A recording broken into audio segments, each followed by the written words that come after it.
Hello Leatherland, and welcome to Thomas Time. On today's edition of Yellow Couch Time, we're going to have a very special guest. And I bet it's somebody you never expected to hear from. So come on. We're going to talk about consent in a committed relationship. We've covered a lot of topics so far. If you haven't watched them, go back and watch Consent for Human Ponies, Human Puppies, Consent from the various voices from the beginning of the series, which really didn't even have like themes. Go back and watch all of those if you haven't watched them already. Okay.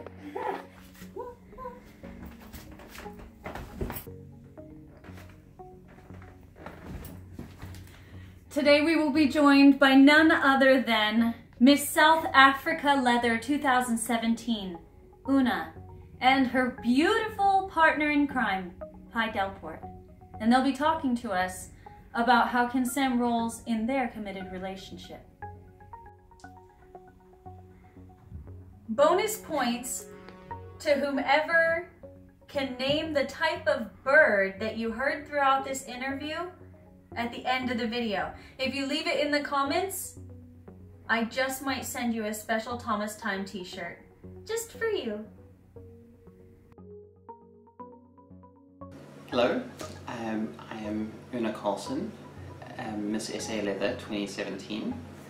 I'm Pi Delport and I'm Una's partner and partner in crime. Yeah. And today we're here to talk to you about consent. Yeah, we're absolutely thrilled that Thomas invited us to talk about this. I think it's an absolutely critical and core topic to talk about, because consent is really the foundation of everything we do in the leather and kink communities. The difference between fun and assault is consent. Yeah. And that goes for literally everything that we do. So it's really great to be having conversations about it. Within the kink and leather community, we do things that much of the world around us may frown upon. I like to tie people up, and a lot of people would be kind of freaked out by that if I were just to randomly walk up to them and tie them up. But of course, if I ask them nicely and they agree, well then that can be a fun time. Likewise, if I whip out a cane and start beating people with that, I'm going to get locked up. Unless, of course, I have consent to do that. For me, that kind of goes to the core of everything I do. The core of consent comes down to having both empathy and respect for the other person. One of the things that I think is always important for me to try and communicate to people is how complex a subject like consent can be, because sometimes people take a very simplistic view to it, say, where people reduce it down to a yes or no question. It's like, you know, consent comes down to did someone say yes or did they say no, and it's like a lot of the time it's a lot more complicated than that. And especially so in the leather and kink communities where we do activities which are a lot more involved. Like one of the metaphors that people have talked about on the internet is the tea metaphor for consent, which I think is an amazingly useful mental model, because it lets you think about a situation and frame it in terms of like an activity where you already have kind of like a very well-developed sense of consent, and that is just having a cup of tea. Consent is asking someone, would you like a cup of tea? And they can say yes, they can say no, they can say, maybe I don't feel like it, in which case they're actually saying no. But the most important thing, and the thing that people often forget when it comes to consent in sexual or kink situations, is that, you know, that answer can change at any time. So if someone said, you know, they want a cup of tea right now, that doesn't mean they want, you know, the same cup of tea tomorrow. They might change their mind. Or you might invite someone for tea, but by the time they get to your house, they decide, okay, no, actually I'm not in the mood for tea anymore, and that is perfectly valid. So they might just now be in the mood for coffee or a glass of water. Exactly. Yeah, and they might try something and say like, you know, oh, this tea is actually not good and it's not at all what I had in mind. I want to stop. I'm not going to finish this tea. And if someone tells you that, you still respect them.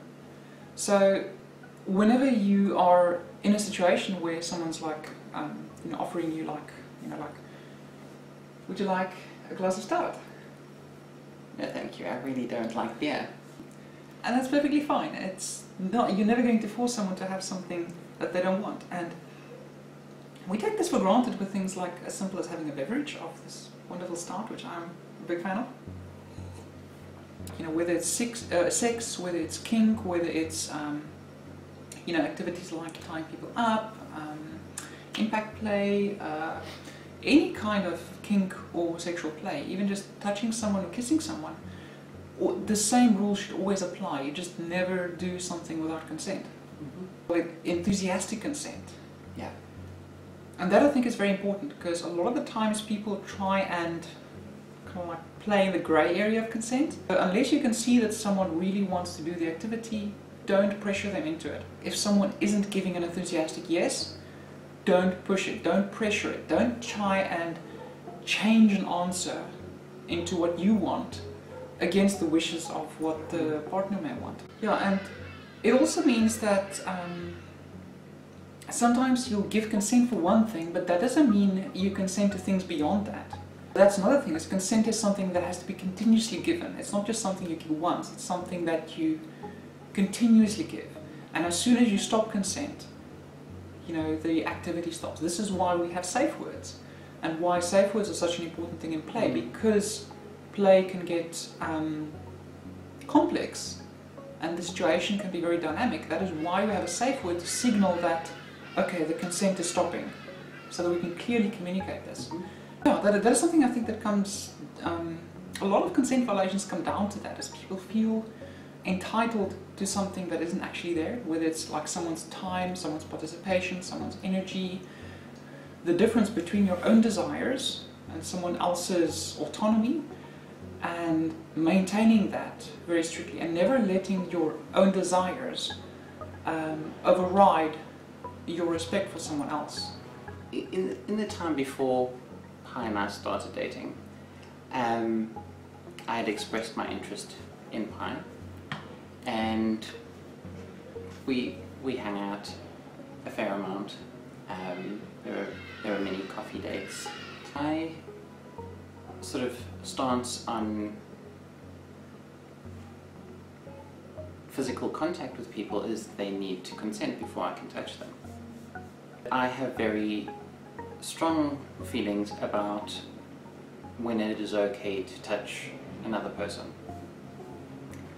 Of course, once I was given permission, I was able to touch a beautiful Pi, and that was fine, and that was great. Things worked out. I wanted to kiss her. Now, because I'd been given permission to touch her, it didn't mean I had permission to kiss her. And I then had to ask for that permission. Once that was granted, that was great. They could be kissing. And yeah, the thing is, the whole consent castle metaphor. Yes. Which, I mean, throughout your relationship with someone, you'll consent to things, and you build up trust to allow certain things to happen. So within our relationship, there was touching allowed, and that was fine, and kissing was allowed, and that was fine. And over time, we've added more and more things that are allowed. And I don't have to ask every time I want to kiss Pi, or give her a little fondle, or what have you. Within reason, obviously. When we're out in public, we need to behave ourselves to some degree. Yeah, this is because we have this understanding that we've built up over time, which is again a way that consent is not a static or a simple thing. It's not like every time you engage in something you fill in a big form, you know, detailing what you consent to and what not. Especially in the context of a relationship, you have things that you build over time and understandings that you build over time. And there's still the understanding that, you know, maybe you've come to an understanding that certain activities are assumed or understood to be okay, that is still just the general guideline that you have to work with, and it still means someone can say no.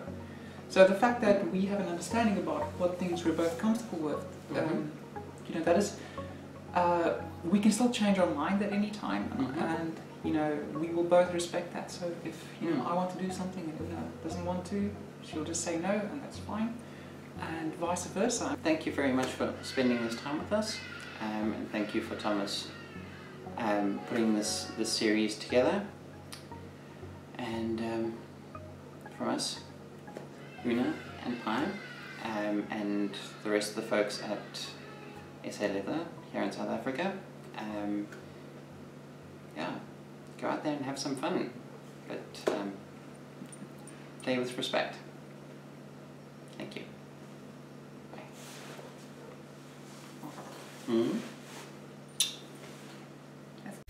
Thank you so much for watching, everybody. If you haven't already, subscribe to become part of this leather family.